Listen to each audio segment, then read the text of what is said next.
Assalamualaikum warahmatullahi wabarakatuh. Perkenalkan, nama saya Fadia Novalanti Effendi dengan NRP 1830115. Perkenalkan, nama saya Muhammad Ilham dengan NRP 1830143. Perkenalkan, nama saya Larasati Zaneta, NRP 1830134 dari kelompok 3, Metodologi Penelitian dan Komunikasi Ilmiah. Pada kondisi saat ini, Indonesia sedang dihadapkan pada sebuah masalah pandemi COVID-19, yaitu di mana sebuah virus yang sangat berbahaya jika seluruh masyarakat berkegiatan di luar rumah.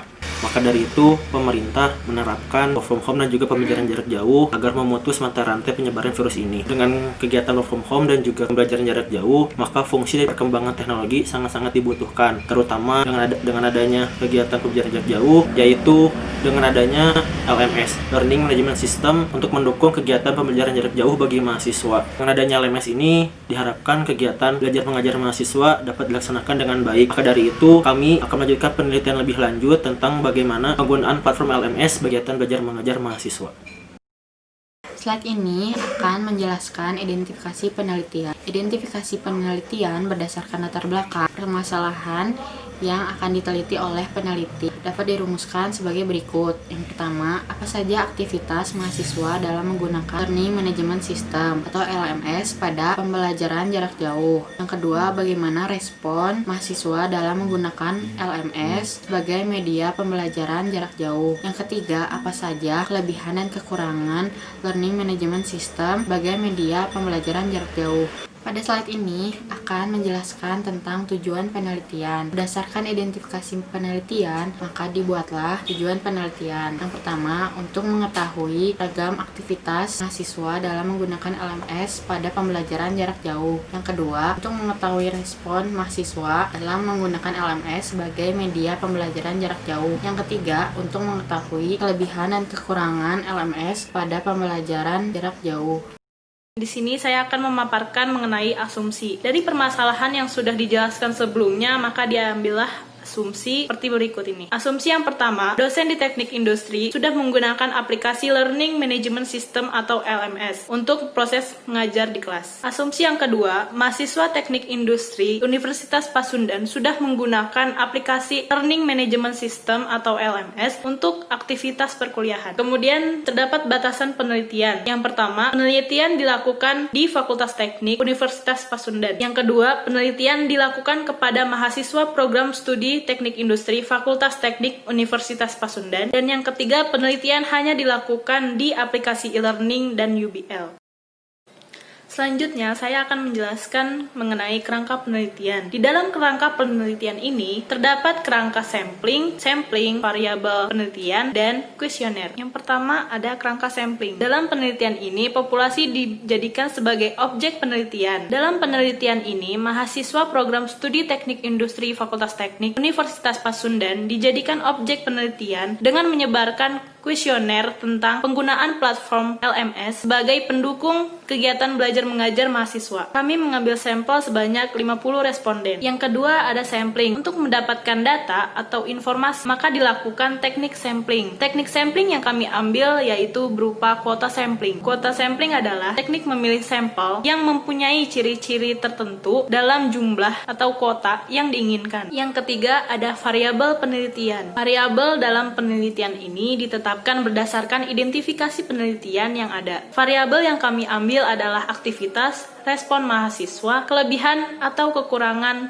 dari LMS. Yang keempat, ada kuesioner. Kuesioner merupakan serangkaian pertanyaan untuk mengumpulkan informasi dari setiap individu. Skala dalam kuesioner penelitian ini menggunakan skala ordinal, di mana skala ini digunakan untuk mengukur objek penelitian kuantitatif yang jelas dan terukur dengan baik. Pada slide ini terdapat rangkaian pengerjaan, pengumpulan, dan pengolahan data sebagai berikut. Yang pertama, terdapat pengumpulan data, yaitu data yang diambil dari kuesioner sebanyak 50 responden. Yang kedua, pengolahan data. Terdapat perhitungan validitas dan reliabilitas. Yang selanjutnya, pengolahan data penelitian. Terdapat penjelasan pie chart tiap pertanyaan disertai analisis. Selanjutnya, pada slide ini akan menjelaskan tentang pengumpulan data. Berikut tabel pengumpulan data dari kuesioner yang disebarkan, lalu diambil sampel berjumlah 50 responden, maka data terlampir. Pada slide ini terdapat contoh pengerjaan validitas pertanyaan 1. Berikut tabel contoh pengerjaan pertanyaan 1. Didapatkan total X sama dengan 216, Y sama dengan 1518, dan X kuadrat sama dengan 972, Y kuadrat sama dengan 47.210, dan XY sama dengan 6.686. Setelah itu, lakukan perhitungan mencari R. Mencari R didapatkan yaitu 0,614 dan T hitung sama dengan 5.384. Lalu T tabel sama dengan 2,011. Kesimpulannya, T hitung lebih besar daripada T tabel, maka H1 diterima. Berarti ada korelasi item pada variabel. Selanjutnya yaitu tabel hasil pengolahan data validitas. Disimpulkan bahwa seluruh data validitas untuk semua pertanyaan yaitu H1 diterima karena T hitung lebih besar dari T tabel, yang berarti ada korelasi item dalam variabel. Pada slide ini menjelaskan pengolahan data reliabilitas pada perhitungan S1 kuadrat didapatkan 7,387. Lalu ST kuadrat didapatkan 23,378. Selanjutnya R didapatkan 0,832. Kemudian T hitung didapatkan sebesar 3,970 dan pada T tabel didapatkan 2,365. Kesimpulannya, T hitung lebih dari T tabel dan artinya H1 diterima karena ada korelasi item pada tabel. Pertanyaan 1.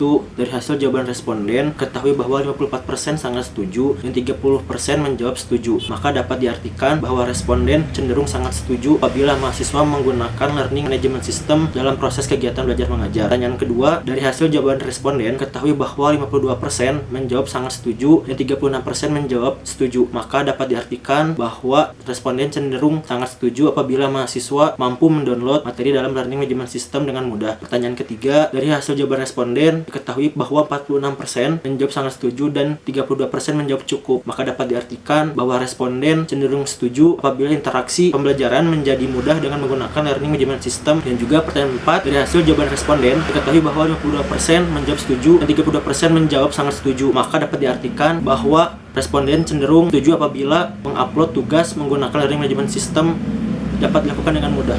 Pertanyaan kelima, dari hasil jawaban responden diketahui bahwa 34% menjawab sangat setuju dan 32% menjawab setuju. Maka dapat diartikan bahwa responden cenderung sangat setuju apabila melakukan kuis online menggunakan learning management system dapat terlaksana dengan mudah. Lanjut, pertanyaan keenam, dari hasil jawaban responden diketahui bahwa 40% menjawab cukup dan 28% menjawab setuju.